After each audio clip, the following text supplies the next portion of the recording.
Good evening. I'm Mamta Bharadwaj, and I head employer branding at the Nudge Institute. And welcome to another edition of Jigyasa. We'll just give it a few more minutes for a few more people to join us. So just stay on standby. We'll begin in a few minutes.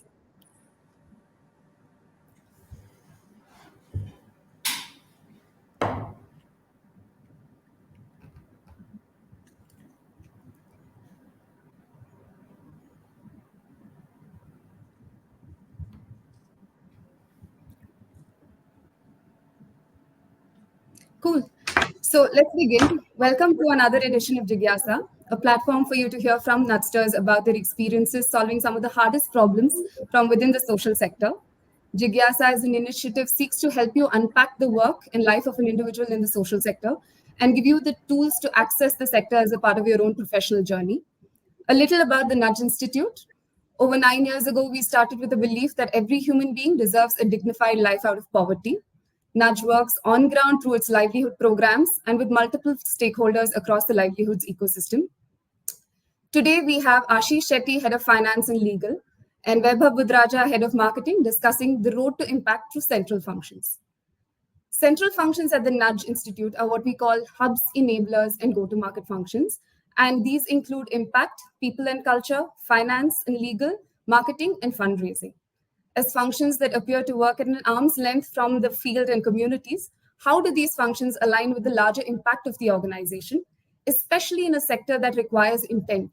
We will find answers to this by the end of the session, but before we get into the meat of the matter, I'd like to invite our speakers to introduce themselves and speak a little about how they found themselves drawn to the social sector space. Vaibhav, if we may begin with you. Thanks, Mamta, and hello, everyone. Good evening. I think my professional choices have been dictated by what I knew I liked pretty early in life and what I grew to like over a course of my professional journey. So I knew I liked understanding people, their intent and behavior. I like creativity and communication. I like building stuff, and which is interplay of people and processes.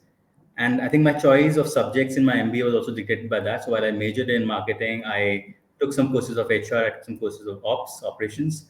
I solidified my understanding of sales and marketing while working at an FMCG company, and I got to build some stuff there as well. Uh, but during the course of that tenure, I also figured out that I liked long-lasting impact, and education seemed like a calling education sector. I wanted to sort of work towards a more progressive, skill-oriented education, and I found that opportunity. Did that for a while, and then I think further meaning called and long-lasting impact for people who need it the most at this time was a thing that I wanted to sort of work towards, and then Nudge happened. I think I met a few people, liked the interactions, and sort of jumped in, and it's been a great ride ever since. Great. Thank you, Vaibhav. And Ashish, if we may bring you in at this point. Thank you, Mamta, and thank you, Vaibhav, and happy to be part of this event. So, I have 20 plus years of experience in finance and accounting, and I've had the opportunity to work in different industries like third-party logistics, mobile services, global capability centers. So throughout my professional journey, I was fortunate to work in these different industries in different countries and at various levels of management. And the one thing that I always liked working in a particular company was if there was a larger impact of the work that I was doing and as part of the company that I was working for.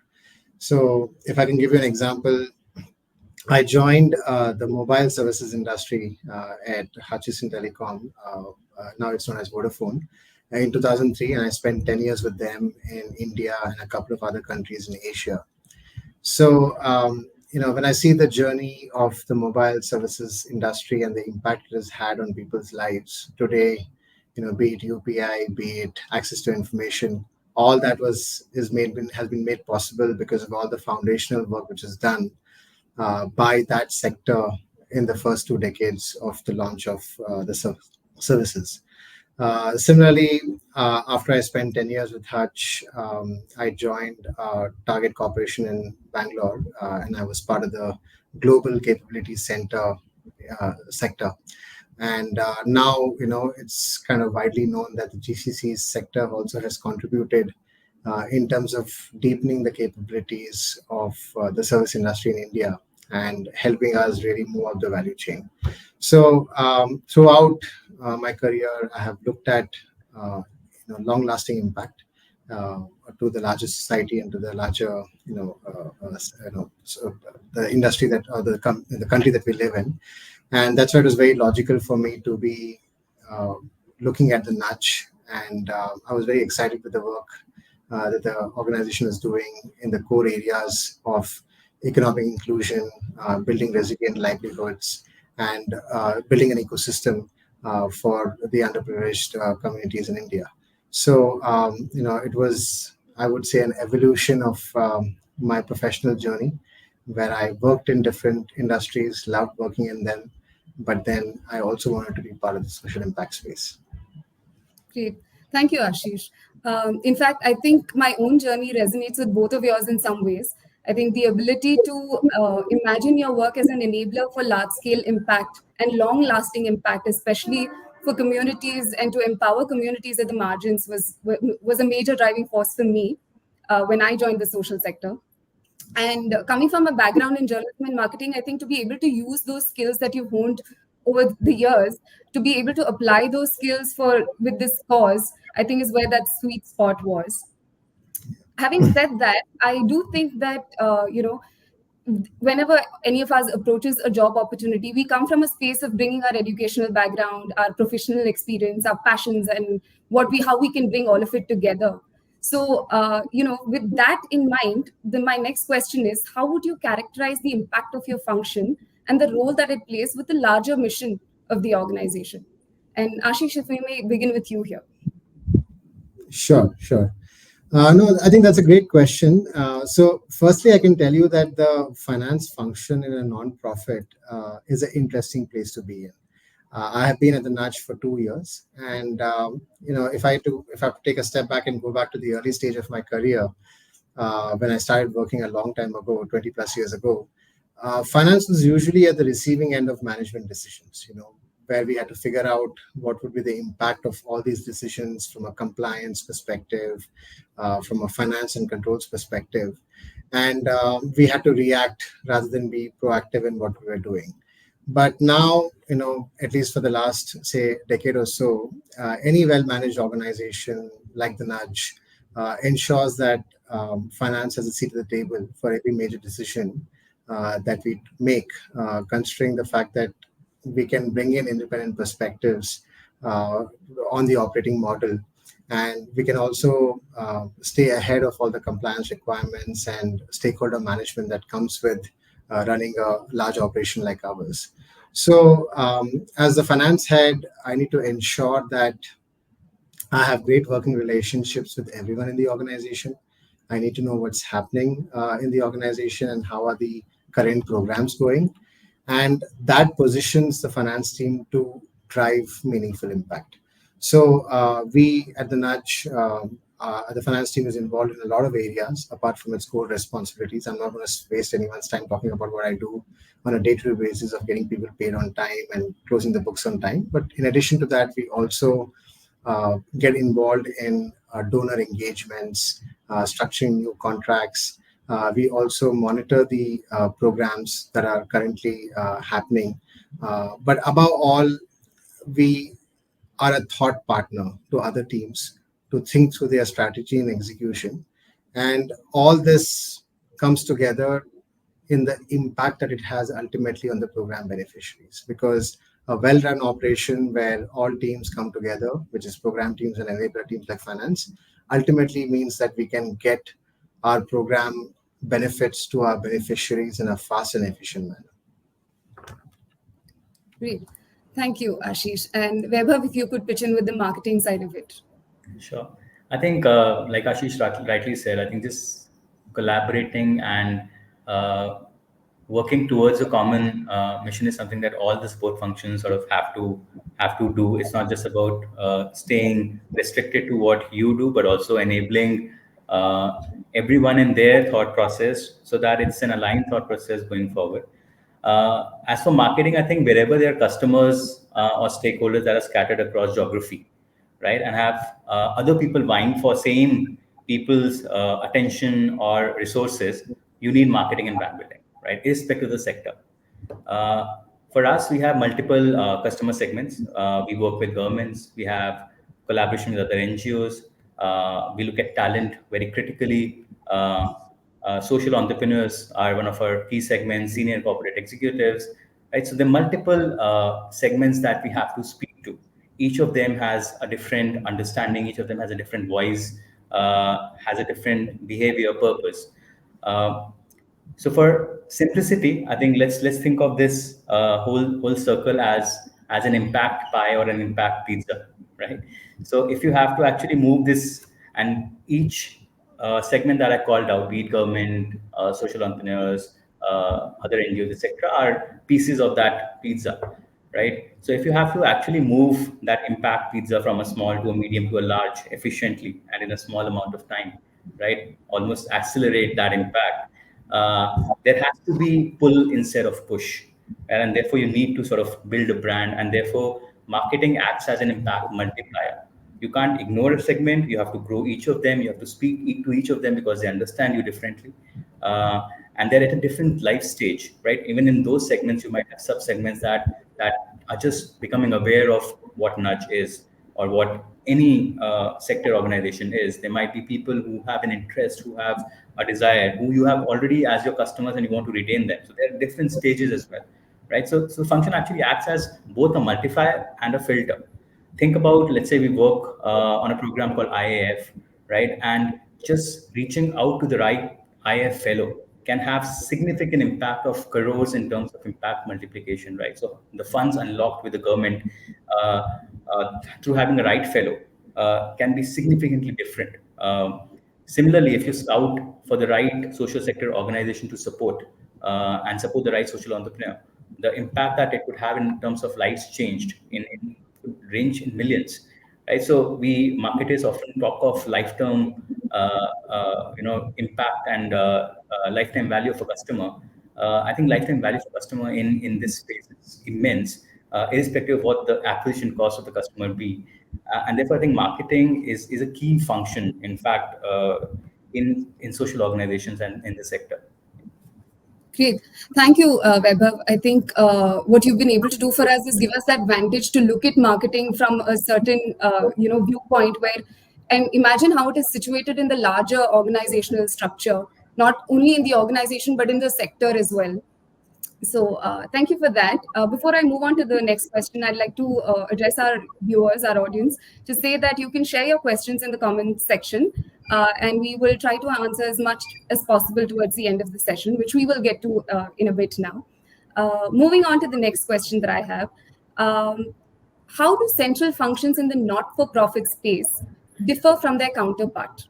In that the central functions, of course, have their domain to work within, but the way that they're situated and the way that they approach their work in a not-for-profit organization might be different from that in a profit-oriented organization. How would those differences come out in your day-to-day work? Vaibhav, if we can start with you. Okay. Thanks, Mamta. I think it's a very important question. I think most of the marketing, I'll probably talk of how the sector differs. But before that, most of the marketing as we witness it is product marketing, right? If you talk about FMCG, if you talk about, let's say, consumer goods, if you talk about the D2C brands that are very prevalent right now, most of them are product marketing based. While a majority of the marketing at the non-profits is service marketing, right? We need to build credibility for expertise in designing and implementing, right? Be it, like I spoke about, social entrepreneurs, be it an incubator program, be it economic inclusion program, an IF journey, a prize challenge that we do, right? A charcha convening that we organize. All of them need expertise in designing and implementing that we have to credibly convey, communicate to our consumers, customers, right? And they all have a large service component to it. The service component is intangible, right? It's difficult to sort of hold and pick it and touch and feel it, right? So that's one of the core differences, right? One, it's service marketing. So in service marketing, as most marketers probably in the audience would know, that besides the 4 P's of product marketing, which is product, price, place, and promotion, there are other 3 P's, right? There's people, there's processes, and there's physical evidence. So people and processes form a key part of service marketing, and therefore form a very, very essential communication plank for us, right? And marketing fundamentals, I think, remain the same across the sectors. There's no sort of difference in terms of marketing fundamentals in how to structure teams, etc. I think the other major difference, even from other service marketing fields like hospitality, health, education, is the agency of the participant, right? When you share a customer review of a hotel stay, or you share a student story for an education institute, right? They have a higher understanding and they have a higher agency. They can choose how to represent that story, right? While we engage with participants who might not have the same understanding, who might not have the same agency, therefore, how do we convey their stories? When we do that, we have to be empathetic. We have to be mindful of consent. We have to be mindful of the representation that is done tastefully, because it's important. It's a thing that we have to sort of be very, very cognizant of. I think those are the two key differentials that I see from the for-profit sector, because most of it is product marketing, and the agency is higher. Great. Ashish, if you could speak for Yeah, finance. I'm glad Vaibhav went ahead because that was a great answer. So my answer, being from finance, will be slightly different. So, there's a quote which has always been a favorite of mine, that the more things change, the more they remain the same. I think that's a very apt description of what it feels like to be a part of the finance function. So, firstly, I'll start with the differences. So, for profits obviously are guided by a profit motive. They need to maximize their returns to their stakeholders, which is primarily the shareholders. So uh, there is obviously a lot of high stakes, and there's a higher risk appetite also. So on the face of it, a non-profit might appear to be a different ball game altogether. But I would say that the finance function at the nudge, for the most part, is very similar to what you would see in a for-profit company. We also have to do our regular finance routines. We also have to consistently think ahead and plan for what's around the corners. But having said all that, there are also a couple of important differences. The first and foremost being the access to resources and the availability of resources. Non-profits, by their very makeup and their operating model, are good at operating with constraints, right? And we have to be proud of that fact, that we can operate despite some of the constraints that we face. And I think of it as a good thing, because it encourages us to become more efficient. It encourages us to think out of the box. It helps us in driving better communication, because you're always constantly looking out for more perspectives, more views on how to solve the problem. So silos, which I used to see in a few places that I've worked before, are non-existent here, right? The other important difference, I would say, is that our org structure is quite flat. In this sense, we are very similar to maybe a for-profit startup, right? Where we don't really follow a hierarchy or protocol. So if you have a good idea, or you just want to surface an issue that has been on your mind, or you just simply have an opinion, you can walk up to the person that you want to say it to and just speak your mind, right? And even more importantly, I feel you get the opportunity to drive the change that you want to see. I remember when I joined the Nudge 2 years back, I had a few observations, I had a few thoughts, and then the response that I got was, "That's a fantastic idea. Why don't you own it and drive it?" And it took me a few months to reset, because you are somehow used to it everything being a process. But the pace of change and the ownership that is given to you to drive that change is something else. So I would say if you are someone with a lot of initiative, a lot of good ideas, someone who doesn't like status quo, the nudge can be a very exciting place for you to be in. Great, thanks, Ashish. That's actually a great segue into what I was going to get into next.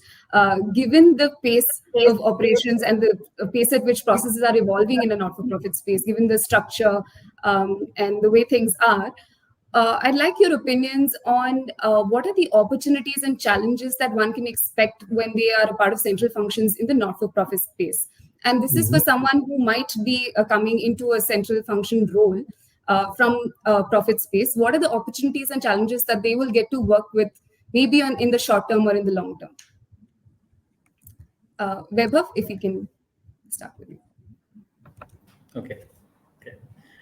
I was reflecting on Ashish's answer before you asked me this question, but yeah, I think challenges and opportunities, and I think challenges convert to opportunities. So the 3 or 4 that I can sort of think of top of my mind is for a lot of support functions, I think maybe finance is an older function in the not-for-profit space, but let's say marketing is still a nascent, newer function, right? So how do you drive the internal narrative of the function? How do you set your internal brand and understanding of the function across various programs, especially at Nudge, where we have diversity of programs who need our support? How do we make them understand that what does marketing do? What is its strategic importance and what are the priorities, right? Especially when there's an umbrella brand and there are multiple brands for a non-profit like us. And the opportunity is that once you do that, there is strengthened collaboration. People sort of actually want to help you and want to, they let you, they in fact help you achieve your goals, right? I mean, it's an easier path that can happen. Other challenges, like I said, I mean, I spoke about multiple stakeholders. So the multiple stakeholders, multiple priorities, not just internal, but external as well, right? We work with governments, we work with other NGOs, we work with a lot of segments that I called out earlier. And when you have those interdependencies, the work that you do can be stop and start at times, right? So therefore, the challenge is that you need to deal with that change, you need to deal with that ambiguity. But the opportunity there is that muscle, I think, in the world that we are in, with so many changes around us, is a great muscle to have, to deal with changes, to deal with ambiguity. It lets you develop that muscle, which I think is a great thing to have.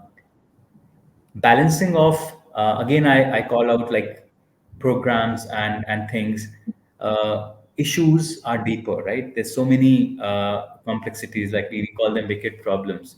And when you have not just one, but many wicked problems that you work on, what do you focus on? Do you focus on width? Do you focus on depth of understanding?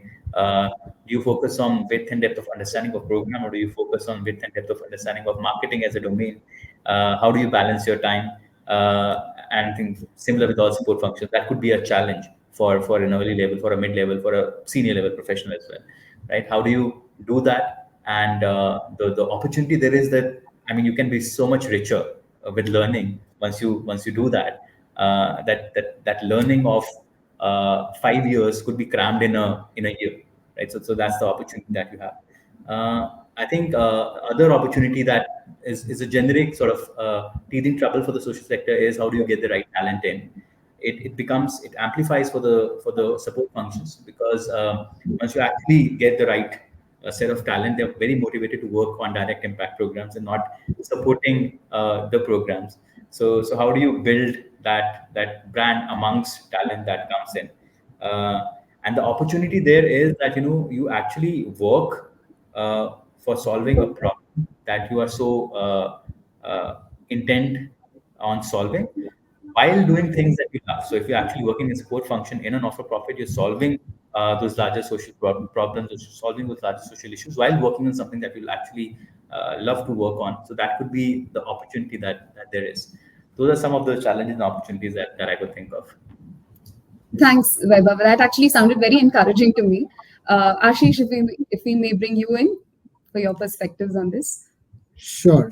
So I think, from a finance perspective, I'll first talk about the challenges, because the challenges then leads to opportunities to solve for those challenges. So I think firstly, the nonprofit sector, like many industries, has its fair share of regulations and compliance obligations.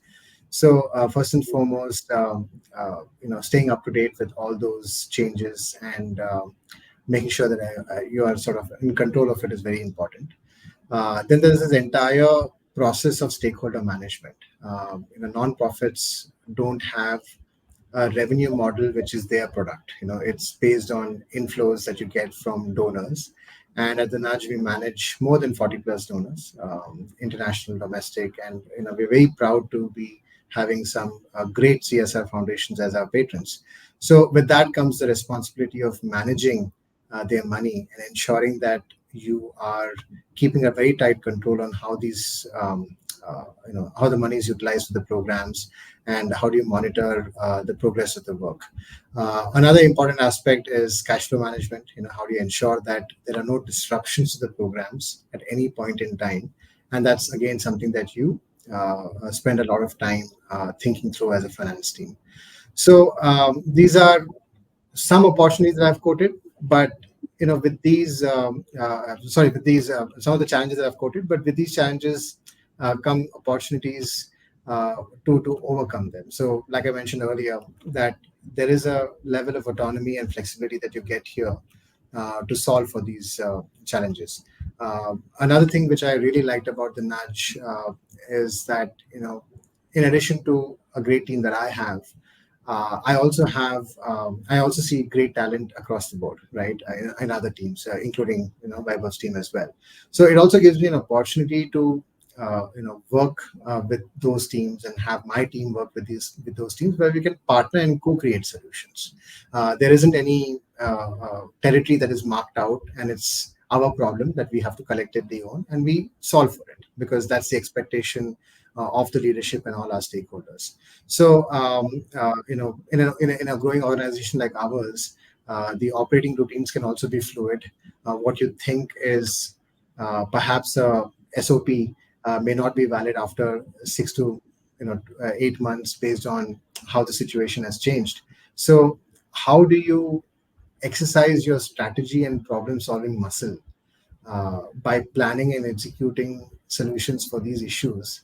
Is also something which is can be a value add for people who are part of this organization. So I think in that sense, I would say the challenges are there, but none that cannot be overcome. And in those challenges, you get these opportunities to exercise your muscle, especially for, say, younger professionals or younger people who have less experience who are joining it. They do get a wider canvas on which to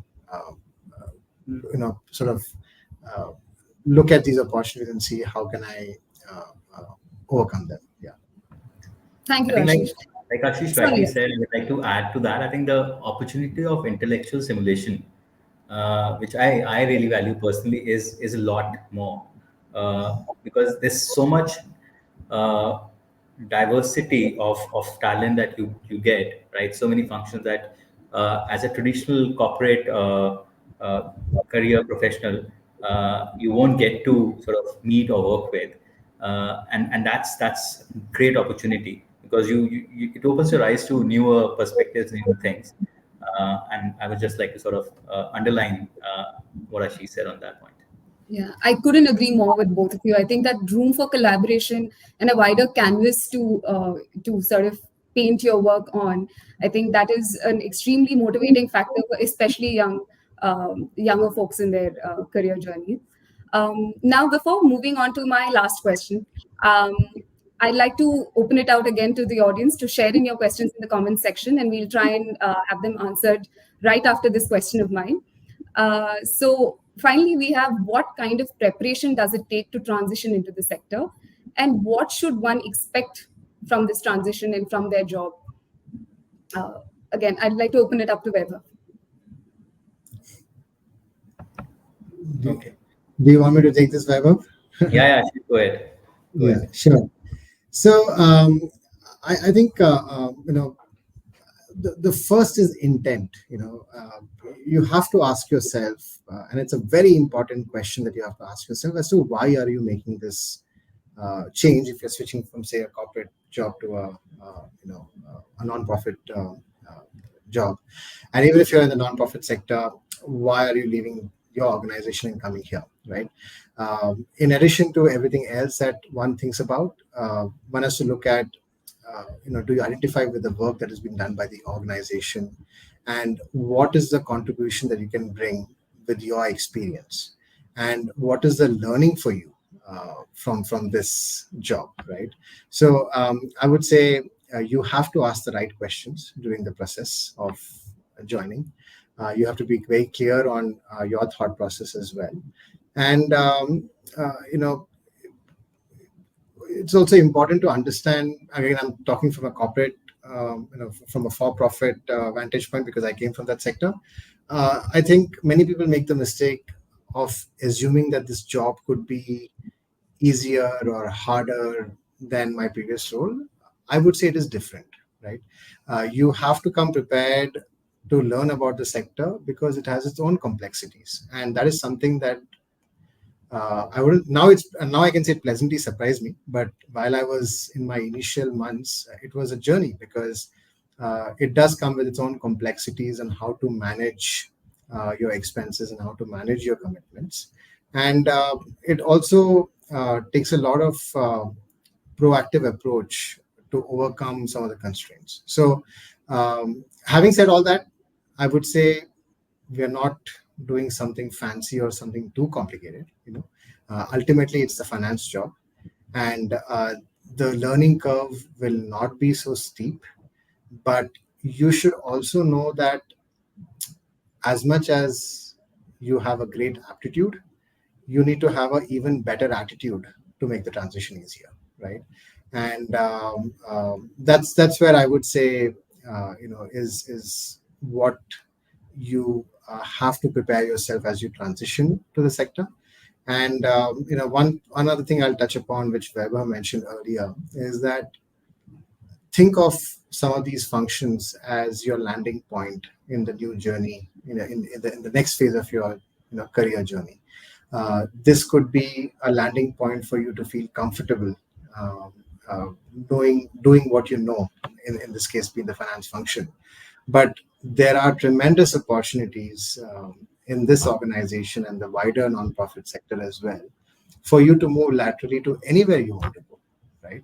And you're not constrained by any of the regulations or rules that have been put in. I have personally seen a lot of people take a lot of meaningful moves in the 2 years I've been at the Nudge, and they have moved on to bigger and better things. So if you make a plan like that and think of this as a journey, it makes the transition that much easier compared to having any other sort of preconceived notions about the sector. Thank you for your insights, Ashish. Yeah, I think Ashish has covered most of it. I think everyone has a need stack, right? So you have probably security, balance, new learnings, professional growth. There's also intent in that need stack, right? So I think for a shift to the nonprofit sector, the need stack should have intent in the top quartile, and that should be your thing. It's okay to be a little confused. I mean, like, nobody is very, very confident and very okay in when they're shifting jobs, in the shifting sectors, when they when they're actually taking a new choice and decision. That's perfectly okay. Understand the work that organization does and whether that sort of speaks to you, and that's critical. And that's what we mean by intent, right? You don't need to have it all figured out, but you need to have some of it resonating with you. And the second thing is, I think you need to be resilient. There are changes, like Ashish said, that can happen. The frequent changes that happen, especially when you work with a lot of external stakeholders, when things, stop and start, etc. For Nudge specifically, for the Nudge specifically, I think we also have a lot of newer programs that come in at a very frequent interlude, right? And we have to learn about them. We have to speak to their sort of customers, their consumers, and that's a muscle that you need to have. That you have to be resilient for picking up new learnings. The third point is the point that I spoke about earlier. I think I said that flexibility in the face of ambiguity is another skill that you need to have. I think that's a very key skill that most people sort of uh, take easy. But if you actually are very comfortable with change, very comfortable with ambiguity, that's a great skill to have. Not many people have it, but if you actually have that, you don't stress out when the sudden change happens. You're okay to sort of say that, okay, I know that the light is still this part of the tunnel. I'll figure out when I reach that point, and we'll see what happens then, right? So just moving forward while knowing bits and pieces, taking the best decision with the limited knowledge is a critical skill to also sort of have when you move to the sector. I think those are some of the things that you need to understand. I think you need to have very, very sharp marketing and finance skills, and HR skills, and other function skills, because I think that there's no compromise on that. So I mean, let anyone not think that you don't need to be a thorough professional, and you need to have the right skill set. You need to be there in terms of those skills. I think we value people who are very skilled, who are very resilient, who are flexible, who have the smarts, and who are willing to work with intent. Great. Thank you, Weber, for giving us that really threadbare understanding of what this transition could mean. We'll now open it up to audience questions. And what we're picking up initially are the questions that were sent to us before the session went live. What we have immediately is for Ashish, I think. I'd like to direct it to you. What do you think about decentralizing functions like that of finance and HR as an organization grows, especially a social sector one where the geographical spread can be huge? Sure. I think that's a great question, and this debate about centralization and decentralization has been there for a while. I would say when I think about centralization, it talks about shared services as a concept, and decentralization is, of course, having your pods across. Um, Either model works, but I would say that with technology and the fact that we have digitization across every aspect of our operating model, certainly means that centralization has its own benefits, right? Having said that, you cannot possibly control everything from one single location, while you are geographically spread, like the question was alluding to. So it is a mix where you would have to index on centralization to the extent possible for just driving a very efficient and frictionless operation, because the more decentralized you are, the more silos and the more gaps come in. But at the same time, retain sufficient presence in wherever you are working, just to let the team members know in those locations that they have a voice and they can surface any issues that they see from a finance perspective. So at the nudge, as we continue on our journey, we definitely look at this aspect on a regular basis. And we also make those changes to our operating model to make sure that there's sufficient coverage for the finance function in all the locations that we work at. So it's an ongoing evolution, is how I would put it. Great. Yeah. Would you like to add anything, Weber? I think Ashish has sort of covered it. Cool. We'll move on to the next question, which I think is written for Weber, in fact. What is the scope for experimenting with creative ideas in marketing in the not-for-profit space, keeping in mind the sensitivity of stakeholders? I think lots and lots. That's the short answer. I'll expand on it. I think creativity and experimentation go hand in hand, and especially now with marketing moving digital, so many tools and Gen AI now being available. There's ample scope of experimenting in various creative representations, right? So of course, one needs to figure out what is your brand personality, right, and stay true to that, right? So if you experiment within that, that's perfectly okay. And not everyone, like people you meet, friends you have. Not everyone is laugh out loud hilarious, right? Not everyone is very quirky. Not everyone shares memes, right? But they're still interesting to talk to, right? So you can still be creative and interesting and attention grabbing, despite not being uh, something that's not a core element of your personality. Uh, so I think, and when we also think of creativity, we mainly think of the design element, the visual representation of it, right? But you can be creative in so many other ways. You can be creative in the ways you reach out to your audience.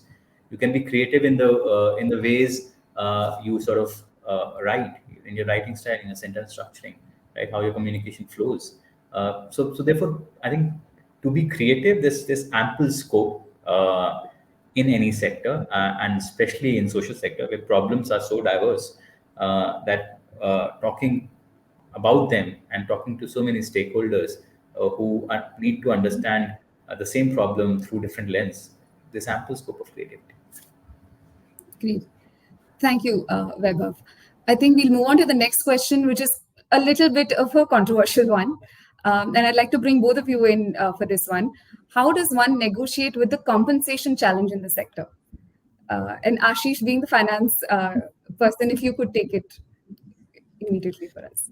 Yeah, sure. I think firstly, as a finance professional, I have to say compensation is very important, right? It has to be a factor in your decision. But having said that, this is something that I have also consistently followed.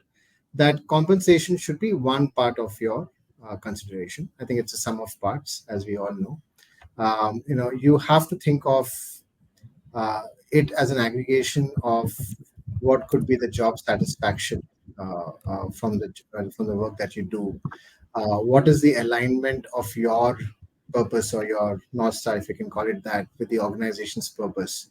What are the opportunities to learn? And of course, compensation is part of it. So when you stack them, one after the other and give the weightages that you want to give it, and then when the sort of net score comes and that is something that you're comfortable with, that should guide your decision. The one thing that I can say is that I have done this myself and I have seen a lot of other people do it over the course of their careers, that change is good, in many ways. And when you look at the nonprofit sector and the impact that it has on the economy, on the country, on your fellow citizens, if you can call it that, and the learning opportunities that you get, certainly you have to assign a weightage to that as well. And when you make those meaningful career choices, if you think of your career as a journey of, say, 2 or 3 decades, this can be a value addition to your overall experience profile. So I know I gave you a long answer, but I'll come back to say that yes, comp should be part of your decision making, but let that not be the only criteria for you, because especially for younger folks, there is a long way to go, and you should be excited enough to work for the next, say, 15-20 years. And this is one of the opportunities that you can definitely look at to add to your overall experience profile. Okay. Vaibhav, would you like to pitch in?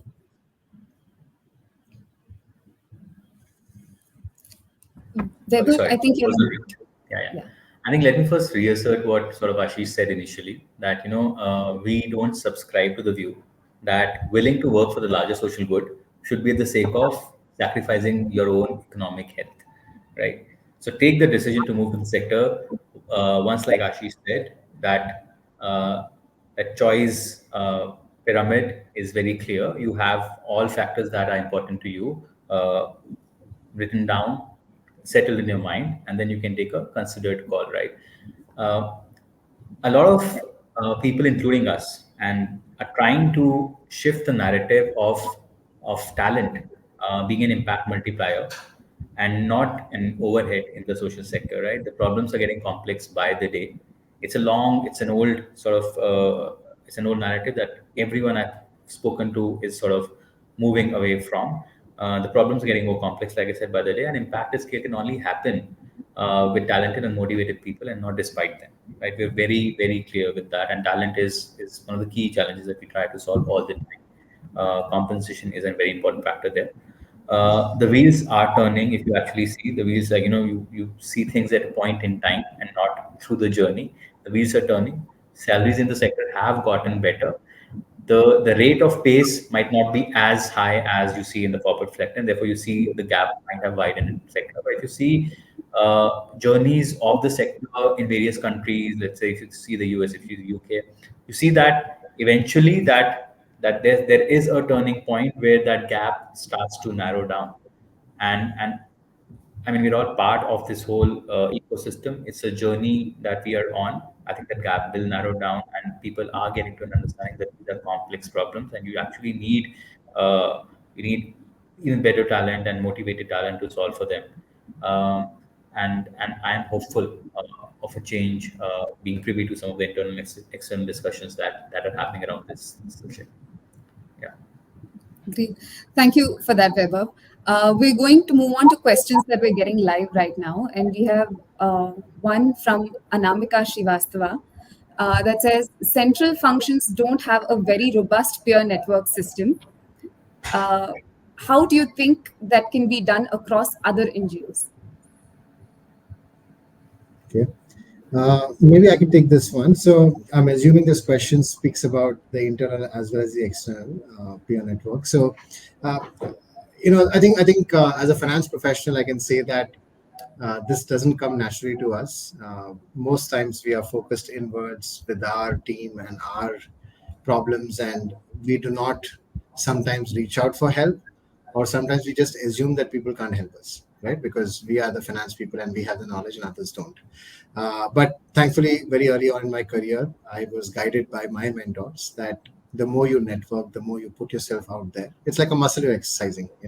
It's nothing to do with being an extrovert or an introvert. People often confuse, networking with, are you an extrovert or an introvert? I have seen some fantastic networkers who are actually introverts at heart. Given a choice, they would rather not speak, but they do take that effort to network. So it's about the initiative that you show to network internally and externally. The one thing I would say is that when you are building a peer network, it's about what is it that you can offer and what is it that you can take, right? It's a little bit of a give and take. So as much as you are building a network, always be on the lookout on how you can add value to the other person, right? So in our case, as the finance team at the Nudge, we always reach out to our program teams and are always willing to give a point of view on how they can do things differently. At the same time, we're also very receptive to their feedback, and we don't try to brush it off by saying this is how things are done. We are also open to their feedback and try to work on it. And I think that's very foundational to build a good peer network. Now, quickly coming to the external one, I think there's definitely an opportunity here. Unlike in the for-profit sector where networking is key and in some ways are driven by a good network of partners and vendors who encourage people to get together.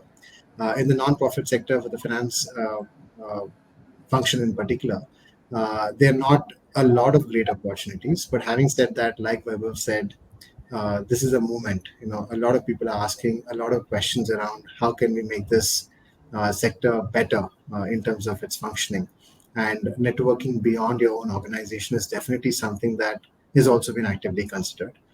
So I have taken the initiative to stay connected to as many of my peers and other NGOs as possible.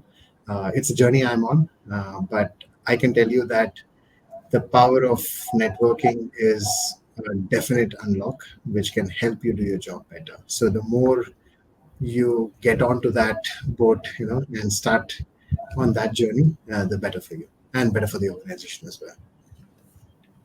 Great. Thank you, Ashish. Moving on, Vaibhav, there's a question for you. It says, would love to understand your thoughts deeper on people and process aspect of service marketing. How can one cultivate that skill? Great. Uh, Thanks, Catherine. I think what I meant by people in process aspect of service marketing was how do you see people in process are important to functioning of every organization, right? It's a key. With service marketing, you talk about how people and processes impact your consumers, right? So if you go to a hotel, your people and your processes directly interact with the consumers. That's the difference that we speak about when we speak about, let's say, service versus product marketing.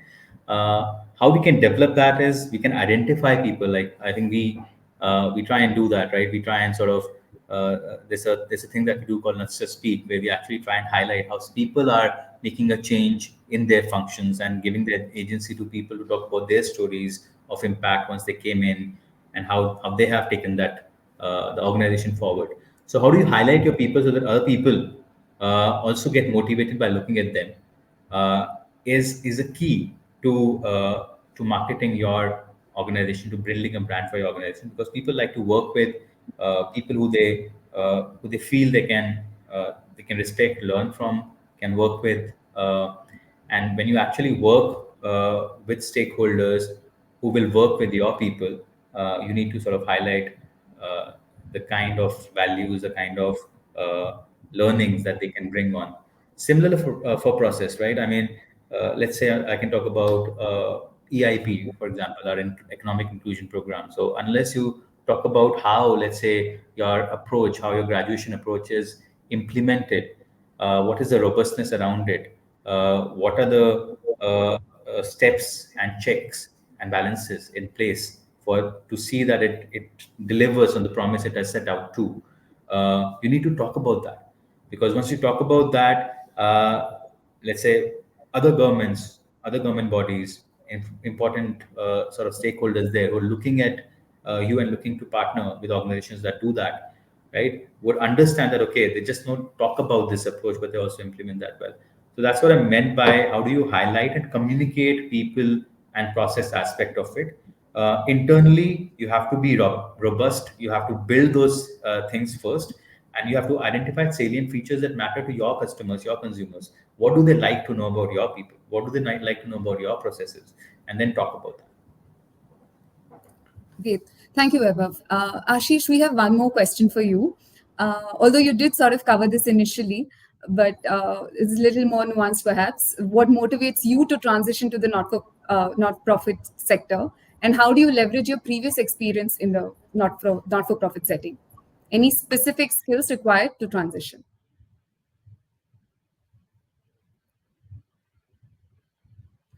Ashish, I think you're on mute. Sorry, yeah. Yeah, so I think what motivated me to transition to the nonprofit sector, I think there were a couple of reasons. One is, of course, you're looking for a meaningful career switch whenever you decide to make one, and the organization and the purpose and the way in which the organization has grown were all appealing to me, in addition to, of course, the great leadership team we have.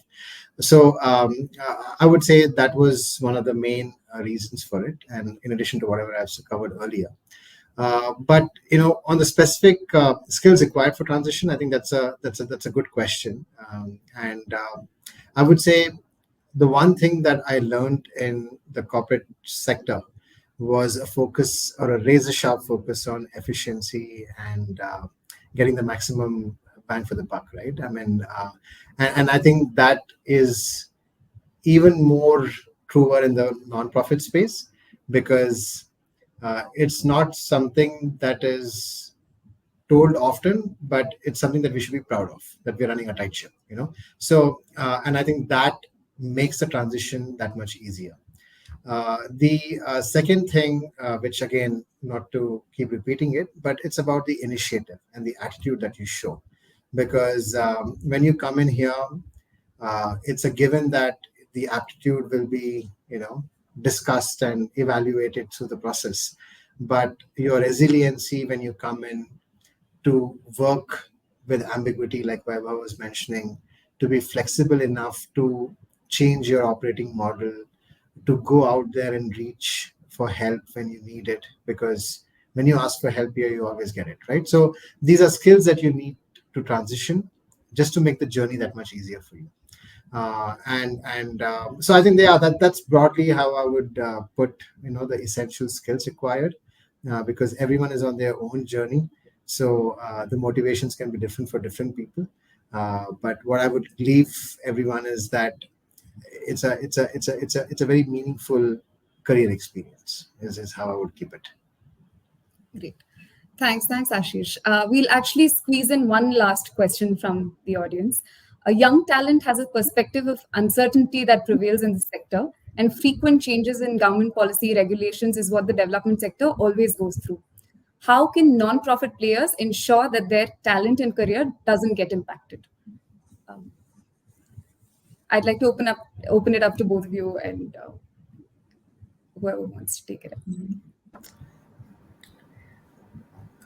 I think I have a philosophical answer to this. So if you are actually, if your talent, I mean, talent does match opportunity eventually. I think if you have the right talent, and like Ashish said, if there's a forum of networking and you've actually spoken to a few people, then sooner or later you'll get an opportunity that sort of resonates with you.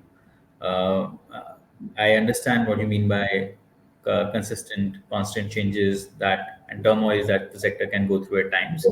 But I think it's also important to believe in the skill set that you have, and for whatever time you're there with the organization, if you actually using your skills and learning things, I don't think that learning goes to waste. So career, the word that you use is a long haul, right? It's a marathon, and therefore it's important not to define careers by short terms, short 1 or 2 years. And I first say don't believe that careers get impacted by external circumstances that much. They do at times, but I think you can still tide over them if your internal compass is aligned in the right direction. Yeah. Yeah, I'll just add quickly to what Vaibhav said. If I have to take sort of a step back and think about the sectors that contribute to the building of a nation, right? And if you look at some of the other countries that have a very vibrant, dev sector, and I believe we also have one in India. Is it integral to the economy and the nation building process? Yes, it is, right? And the dev sector that we see today is in a particular shape and form, and some of the aspects around it can be some sort of confusing to people who do not know the full context. But this sector has been thriving for decades and will continue to thrive because there's a need for organizations like the Nudge to operate and contribute to the process. So if you sort of keep that in mind and make sure that whenever you're in the whenever you do join the sector, you keep a focus on your own development and what you can contribute to the organization. Like Vaibhav said, it's a long haul, and this experience will definitely be of value to you as you continue on your career journey. There are various shapes and forms in how the dev sector evolves over a period of time, and we are also part of that journey. So I would say that as long as you are focused on your own career objectives and what works for you, this should be one small bump in the road if it ever happens. Great. Thank you, Ashish, and thank you, Vaibhav. I think as we run out the clock today, I'd like to thank both of you for sharing your insights with us. And I appreciate how you've been able to broaden our imagination of impact from within our roles in the sector, and to be able to approach it from a lens of expanding the ecosystem and strengthening the ability to access the communities that we wish to work with. So thank you. Thank you very much for joining us today. And to the audience, I'd like to just mention that the Nudge is hiring for a range of roles across functions. And we definitely encourage you to visit our website to learn a little more about our approach to careers and to explore the roles that we're hiring. And thank you so much for joining us on a Thursday evening. Yeah. Thanks, Mamta. Thank you, everyone, for joining in. Thank Do you. check out the marketing roles that are open. +1 to that. Thank you, guys. Great. Thank you so much. Okay. Thanks, Bye. guys. Thank you. Bye.